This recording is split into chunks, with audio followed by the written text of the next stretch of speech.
Welcome back mga kasingkit. So ito nga yung karugtong dun sa unang video na in-upload ko na nagpagupit ako. And ayan, yan yung outfit ko bago kami bumiyahe. Nagpicture muna ako dyan mga kasingkit. Ano lang ako dyan, pictorial, kumbaga parang nagganda-gandahan sa sarili. So ayan, ganyan kaiksi yung buhok ko na nagupit sa akin. At least nawala na yung stress ko dun sa dry hair ko. So ayan, nagpa-picture pa ako dyan kay Baboy bago kami sumakay sa taxi. So ayan na mga kasingkit, nakasakay na kami dyan sa taxi papunta ng Sampaloc, Manila, kung saan ang terminal ng Florida. Ayan, nagganda-gandahan ulit ako dyan sa sarili ko mga kasingkit. Yan, nag-video pala ako dyan sa loob ng taxi mga kasingkit. And yan, kakalabitin ko pa nga dyan si Baboy kasi para humarap siya sa camera.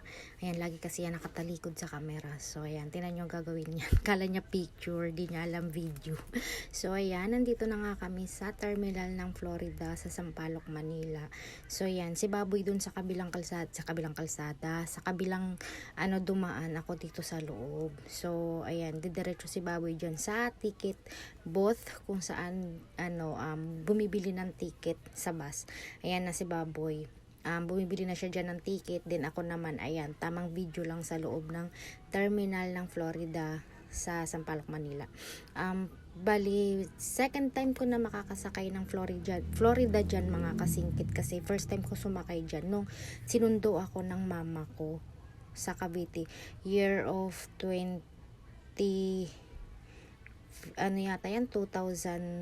or 2007, di ko na matandaan mga kasingkit kung anong taon yun, basta natatandaan ko yun yung first time kong makasakay sa Florida bus. And then yan na nga, nakasakay na kami dyan sa bus. Hinahanap namin dyan ni Baboy yung number ng aming upuan, kasi ang number ng upuan namin dyan is 2728. Wala siya dyan sa mga nakasulat, sa mga nakatapat sa bus. Kaya tinatanong namin kung alin dyan yung 2728, kasi pagkasunod ng 2425 wala na, kumbaga palang 3031 na ganun. So doon na lang kami sumakay sa katabi ng 2425. So ayan, nagpictorial ulit ako dyan sa loob ng bus. Ayan, kami ni Baboy, kasi hindi pa naman nabiyahe yung bus dyan. Then ayan na, lumabas na ng terminal yung bus na sinasakyan namin. Babiyahe na kami dyan. Magsisimula na ang aming biyahe papuntang Tuguegarao. So ayan, nakuhaan ko pa pala yung signboard ng Florida. So ayan, noon pa talaga mga kasingkit, yan na talaga yung ng Florida, kulay pink. So si Baboy kasi medyo may trauma siya sa Florida kasi mabilis magpatakbo ang Florida. And since gusto namin makarating kaagad doon sa kanila, kaya dyan na kami sumakay. Pero grabe yung kaba naming dalawa dyan. Bago nga kami bumiyahe dyan, bago lumabas talaga yung bus sa terminal, nagdasal muna kami dyan na naway gabayan kami Lord sa biyahe namin na yan. So ayan mga kasingkit, lumabas na ng terminal yung bus, nagsisimula na yung biyahe namin. Ayan, hindi ko alam kung saan tong way na to o saan tong lugar na to mga kasingkit, kasi wala pa talaga ako masyadong alam dito sa Maynila. Sa tagal kong nakatira sa Maynila, wala pa talaga ako masyadong alam na mga lugar dito. Then syempre ginamit natin yung magic natin na teleport. Andito na kami ngayon sa Tiplex yan. Nagandahan lang ako dyan mga kasingkit, kaya rin ako nag-video dyan sa Tiplex, kasi ang ganda ng kung nakikita nyo yung mga kulay na pink na yan sa video ko, bougainvillea yan mga kasingkit. Bougainvillea, yung bulaklak na bougainvillea yan mga kasingkit, na sobrang amaze ako sa kanya mga kasingkit, kaya nag-video ako dyan. Then ayan, nag-teleport ulit tayo. Ayan, nasa Mabalacat, Pampanga na po tayo mga kasingkit. Nag-stop over dyan yung bus namin sa Mabalacat, Pampanga, kaya napadaan kami dyan. Then ito na ulit, tamang biyahe na ulit tayo mga kasingkit. Bumabiyahe na ulit tayo sa part pa rin naman yan ng Pampanga. Hindi ko lang alam kung saan yan sa Pampanga mga kasingkit. And ayan, samahan nyo lang ako sa biyahe namin na yan mga kasingkit, kasi meron akong gustong ipakita sa inyo na lugar na gustong gusto ko talaga, yung lugar na yun na nadadaanan. And ayan, medyo dito, medyo madilim na yan mga kasingkit. Siguro ang oras nyan is mga nasa alas 6 na, pero medyo madilim pa lang yan mga kasingkit, hindi pa siya talaga madilim na madilim. May liwanag pa nga yan mga kasingkit. araw pala mga kasingkit. May araw pa yung mga kasingkit. Alas 6 pasado na yan mga kasingkit. Samantalang dito sa Maynila, pagpatak ng alas 6, sobrang dilim na. Pero dyan sa probinsya, 6:30 na. Diyos ko, ang liwanag pa. Parang alas 3:30 lang or alas 4, ganun. Pero yan, mga pasado alas 6 na yan. Kinuhaan ko yan ng picture mga kasingkit kasi para siyang painting. Yung kinuhaan ko siya ng picture. Ayan yung picture dyan mga kasingkit. Makikita nyo sa dulo ng video na yan. Yung picture na kinuha ko. Sabi kasi sa akin ni Baboy, kunan ko daw ng picture kasi para siyang painting. So ayan, ang ganda mga kasingkit. Oh. Nakikita nyo yung bundok na yan mga kasingkit. Yung bundok na yan. Yan yung gusto kong ipakita sa inyo kasi dadaan dyan yung bus papuntang Tugigaraw. Yung ano yan, bayan ng Santa Fe. Grabe, ang taas ng bundok na yan. Talagang dadaanan niya yan dyan. Mula sa baba hanggang sa tuktok ng bundok na yan.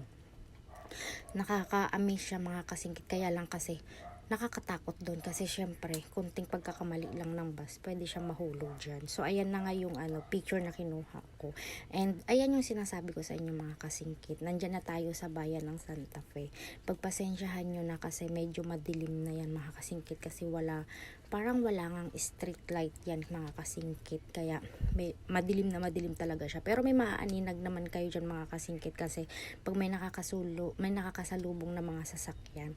So yan, hindi kami dyan natulog ni Baboy kahit antok na antok kami sa lugar na yan kasi ayaw namin matulog kasi nga sobrang bilis ng takbo ng sasakyan na yan, na kahit nasa tuktok na kami ng bundok, kahit yung kurbada yung dadaanan niya, grabe, hindi siya nagmi-minor talaga.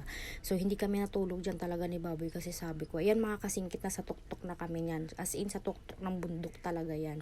Hindi ko lang makita talaga yung baba niyan kasi sobrang dilim niya. Tapos hindi kami rin dyan natulog ni Baboy kasi sabi namin mamaya pag nakatulog kami, pag nalaglag sa bangin yung bus, magigising na lang kami, nandun na kami sa baba ng bangin, diba? Kaya hindi talaga kami natulog dyan kahit antok na antok kami. So ayan, nasa tuktok na kami niyan ng bayan ng Santa Fe na yan. Pero syempre ginamit na naman po natin yung magic natin na teleport. Nandito na kami sa kanila, I mean sa lugar nila Baboy. So ayan, tatawid po tayo ng ilog papunta dun sa lugar talaga nila Baboy. Ayan, sa kung saan nandun yung bahay ng lola niya. Ayan, yung ilog ng Cagayan yan mga kasingkit. Cagayan River. So ayun, nakatawid na nga tayo dun mga kasingkit. Ayan, hindi ko alam na umiihi dyan si Baboy. Natatawa ako dyan kasi hindi ko talaga naiintindihan yung sinasabi niya. Sinasabihan niya kasi ako dyan na wag ko daw siya videohan. Hindi naman niya sa akin sinasabi na jumijingle siya. So kaya ako patuloy ako sa pag-video. Tapos ayan mga kasingkit, siguro alas 2:30 to ng madaling araw. Ayan, madilim na madilim talaga mga kasingkit. So ayan, kinuha nga sa akin ni Baboy yung cellphone and siya nag-video. Ayan, tingnan nyo mga kasingkit yung sapatos ko dyan, parang may ilaw siya, nagre-reflect kasi yung ilaw ng cellphone, yung flashlight ng cellphone doon sa sapatos ko. So ayan, naglalakad na kami dyan ni Baboy kasi sabi ko sa kanya maglakad na lang kami kaysa sa antayin namin yung sundo namin. So yan, naglakad kami dyan. Alam nyo ba dyan mga kasingkit, kabilaan dyan is taniman ng mais, sobrang daming mais dyan. So yun lang, bye.